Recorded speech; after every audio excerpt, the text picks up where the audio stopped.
Bismillahirrahmanirrahim. Assalamualaikum dan salam sejahtera. Bertemu lagi kita dalam sorotan berita dunia Islam. Berikut berita penting dunia Islam sepanjang 26 September hingga 6 Oktober 2022. Iran berjaya membendung protes anti kerajaan. Usaha Washington gagal. NATO menentang Rusia dengan semua kekuatan. Kawasan sekolah di Kabul dilanda letupan.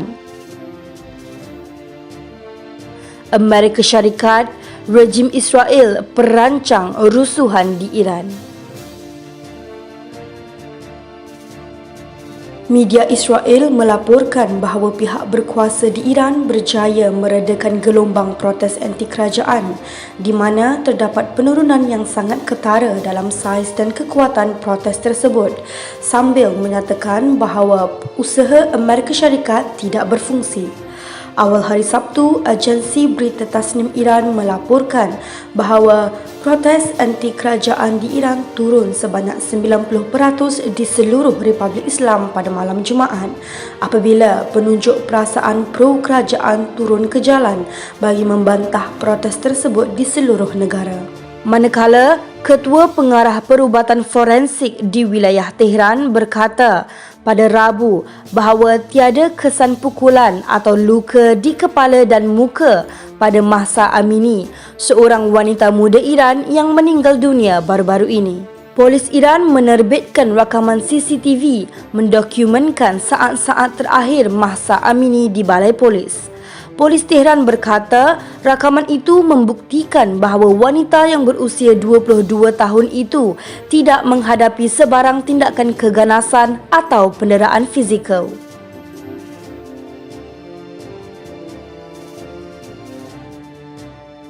Jurucakap Kerajaan Rusia menyatakan tiada perubahan dalam keadaan di timur Ukraine selepas pengumuman mobilisasi tentera terhad.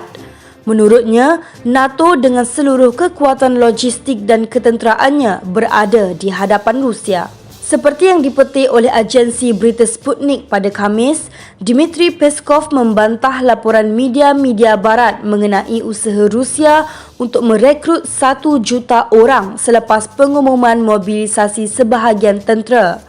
Beliau berkata, alasan keputusan untuk mengambil sebahagian mobilisasi tentera adalah kerana Rusia kini berurusan dengan seluruh kekuatan logistiknya.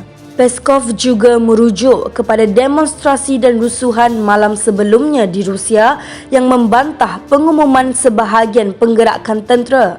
Menurut beliau, penangkapan perusuh yang menentang keputusan mobilisasi tentera separa tidak melanggar undang-undang.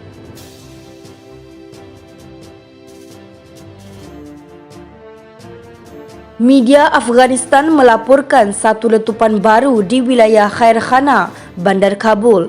Menurut polis, tiada kecederaan atau kematian akibat letupan ini. Jurucakap Polis Kabul, Khalid Zadran berkata pada Sabtu bahawa letupan itu berlaku berhampiran sekolah Maulana Jalaluddin Balkhi di daerah 11 Khair Khana, Kabul. Tambah beliau, letupan kali ini disebabkan oleh periuk api magnetik yang mana tiada sebarang kecederaan atau kematian dilaporkan. Dalam video yang dimuatnai oleh media Afghanistan, pelajar sekolah tersebut kelihatan berhamburan lari menyelamatkan diri dari sekolah mereka. Sehari sebelumnya, satu letupan bom juga menggegarkan sebuah institusi pendidikan di Kabul. Letupan itu membunuh 32 orang dan mencederakan beberapa orang lain.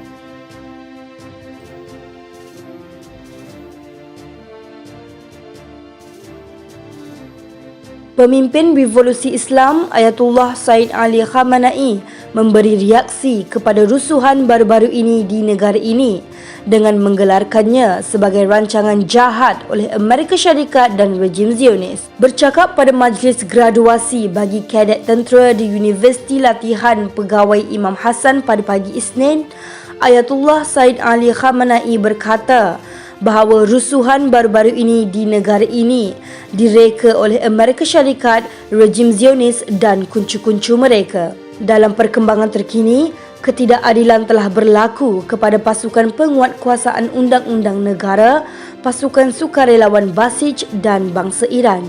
Sudah tentu negara Iran muncul sepenuhnya kuat seperti yang dilakukan sebelum dan akan melakukannya pada masa akan datang, katanya.